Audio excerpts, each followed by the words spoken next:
Good afternoon, everyone, and hello to my audience.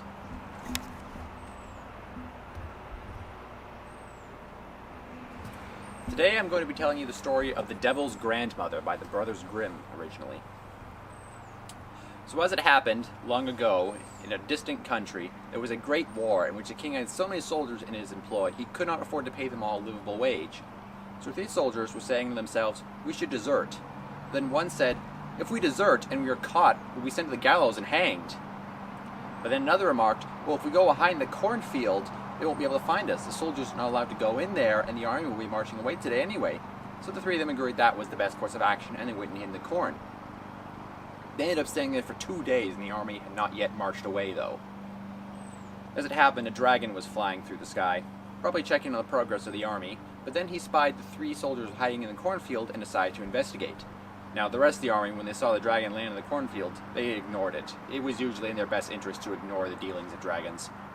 But the dragon asked the soldiers who were hiding in the cornfield, "What are you 3 doing here?"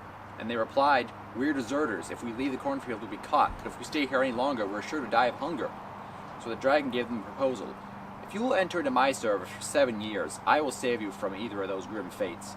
And the soldiers agreed that, as bad as it seemed to enter into a dragon's service for 7 years, it would at least give them a chance at survival. So they agreed to the dragon's terms, and the great beast scooped them up in its claws and carried them far away to the open country, far away from the rest of the army. The dragon set them down there, and it was there that the 3 soldiers learned their rescuer was none other than the devil, disguised as the dragon. The devil dragon gave them a magic whip and said, "You may use this whip to crack up as much gold as you like for 7 years. But at the end of those 7 years, you will become my property unless you can answer a riddle." The devil dragon collected their signatures in a book and flew away on his great fiery wings. And those 3 soldiers did live like kings for 7 years. They used the enchanted whip to crack up as much gold as they could have liked. They bought the finest clothes, rode in the best carriages, purchased the largest estates, and feasted daily on the most succulent wines and meats. But they all lived very righteously. Having the threat of being dragged to hell by the devil in 7 years really scared them straight. Soon the 7 years were almost up, and 2 of the soldiers became mad with depression. "Whatever will we do? The devil's coming soon to take us away to hell." And the third one, who was slightly more upbeat than the other 2, said, "Fear not, my brothers, for we still have a chance. If we can solve the devil's riddle, we will be free from his power." And so he went to the open country, the place he thought best, to clear his mind and think. And the other 2, having nothing better to do, went to be with him, but were depressed the entire time. So depressed were they that a passing woman saw these 3 well-dressed gentlemen sitting in a field, acting all depressed and moping, and she went and asked them, "Good sirs, why are you so downtrodden?" And they answered by telling her their sad story about how the devil was soon to come to collect his due from them. And she said, "Actually, I know of someone who might be able to help. One of you must go to the woods and find a house that looks like an old fallen rock. There you will find assistance." The 2 more depressed soldiers answered, "Well, what good is that to us? There's no one who can help us now." And they continued to be depressed. And then the third upbeat soldier said, "Thank you very much for this information, good woman. I will act upon it accordingly." So he ventured into the woods and found this mysterious old rock house, and inside there was an ancient woman. The soldier introduced himself to her and told her why he was there, and she took pity on him, so she introduced herself in return. She said, "I am the devil's grandmother. My grandson will be coming here tonight to have dinner with me, and you must listen very carefully to our conversation. Hide here in the cellar and make not a sound nor move at all." The old soldier went and did so. He went and hid in the cellar until the stroke of midnight, when he heard the flapping of the devil's great fiery wings and smelled smoke and ashes in the air. The devil dragon came inside, greeted his grandmother with a hug and a kiss on the forehead, and then they sat down and had a pleasant dinner together. After that, they engaged in small talk, and the devil's grandmother asked how he had been doing recently, how the soul harvesting had been going, that sort of stuff. And the devil replied, "Oh, I've not had much luck recently, but there are 3 soldiers who are about to fall into my power." And the grandmother asked, "Oh, how is that?" And then the devil replied, "They entered into a contract with me many years ago, and it is almost up.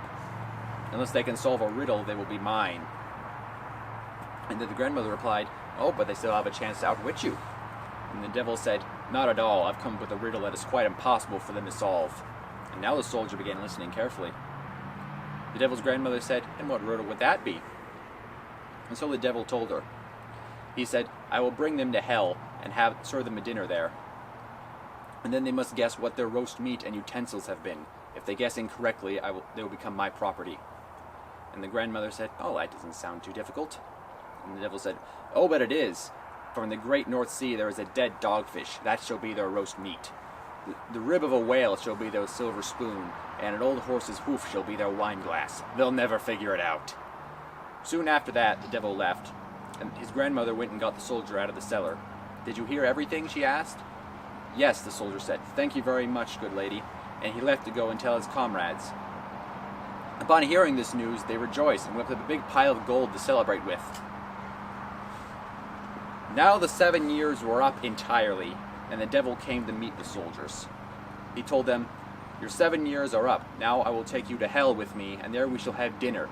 If you can guess what your roast meat has been, you will be free." And one of the soldiers came up to the devil and said, "If it's all the same to you, we will skip the trip to hell and cut straight to the guessing." "Oh ho," the devil said, "this will be even easier than I thought. Very well then. Soldier in the bowler, what shall your roast meat be?"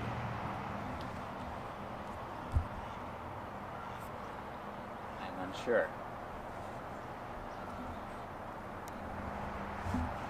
The devil nodded and smiled.